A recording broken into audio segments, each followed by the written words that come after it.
सबसे पहले मैं देवभूमि हिमाचल प्रदेश के अपने सभी भाइयों एवं बहनों का हार्दिक स्वागत करता हूं जो आज इस कार्यक्रम में जुड़े हुए हैं। यह अवसर है हिमाचल प्रदेश में मुख्यमंत्री जयराम जी ठाकुर के नेतृत्व वाली सरकार के 3 सफल वर्ष पूरे होने का।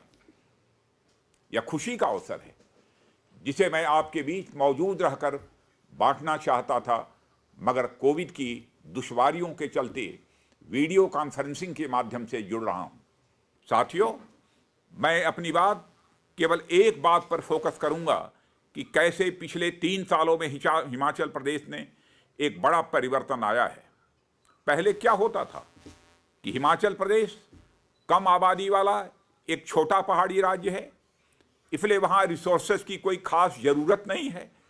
इस सोच के कारण केंद्र से हिमाचल को दी जाने वाली धनराशि काफी कम हुआ करती थी। मेरे पास जो आंकड़े हैं तो हिमाचल प्रदेश को महज 22,000 करोड़ रुपए प्राप्त हुए, जबकि उनके समय में वहां प्रदेश में उन्हीं की सरकार थी। जब केंद्र में मोदी जी के नेतृत्व वाली सरकार आई तो हमने यह सोच बदल दी और हमने उसके साइज के हिसाब से नहीं बल्कि उसकी इकोनॉमिक और स्ट्रेटेजिक इंपॉर्टेंस के हिसाब से देखना प्रारंभ किया। हालात बदल गए और केंद्र से हिमाचल प्रदेश को 3 गुने से भी अधिक धनराशि मिलनी प्रारंभ हो गई। रोहतांग पर वर्षों से लंबित पड़ी टनल का काम पूरा कर दिया गया।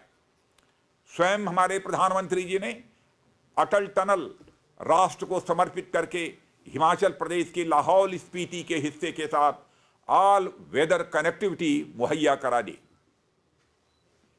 अटल टनल के बन जाने से जहां सेना के जवानों को पहुंचने में सुविधा होगी, यानी इस देश के जवानों और किसानों के बारे में सोचने वाली और उनकी समस्याओं का निस्तारण करने और अस्थायी समाधान का काम यदि कोई सरकार करती है तो हमारी सरकार करती है। शौर्य और पराक्रम की परंपरा हिमाचल की नसों में दौड़ती है।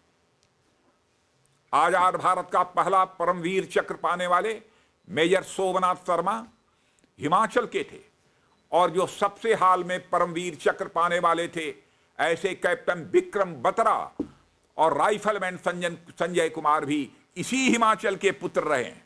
वर्षों तक इस देश के लिए अपनी जवानी कुर्बान करने वाले सैनिक प्रतीक्षा करते रहे कि सरकार उन्हें 1 रैंक 1 पेंशन का हक देगी, मगर इस हक को पाने के लिए भी उन्हें 2014 तक का इंतजार करना पड़ा है। हमारे यशस्वी प्रधानमंत्री श्री नरेंद्र मोदी जी ने सत्ता में आने के बाद देश की जनता से किया हुआ अपना यह वादा निभाया।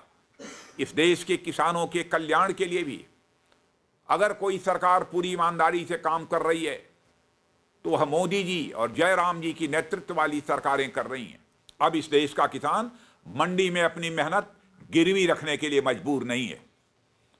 इन कृषि कानूनों के बन जाने के बाद देश का हर किसान पूरे देश में कहीं भी जहां उसे बेहतर कीमत मिले अपनी फसल बेचने के लिए पूरी तरह से आजाद होगा।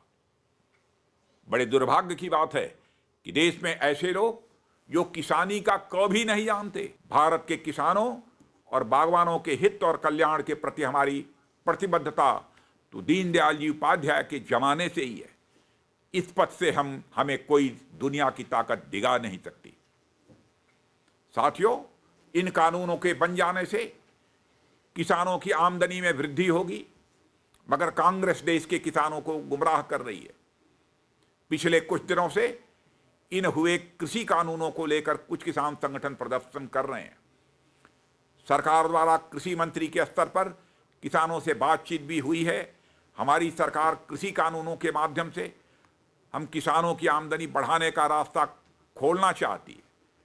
कृषि क्षेत्र में विकास की नई संभावनाएं पैदा करने के लिए भी व्यापक सुधार करना चाहती है। जब भी इस देश में व्यापक सुधार हुए हैं उनका असर दिखने में थोड़ा समय लगा है।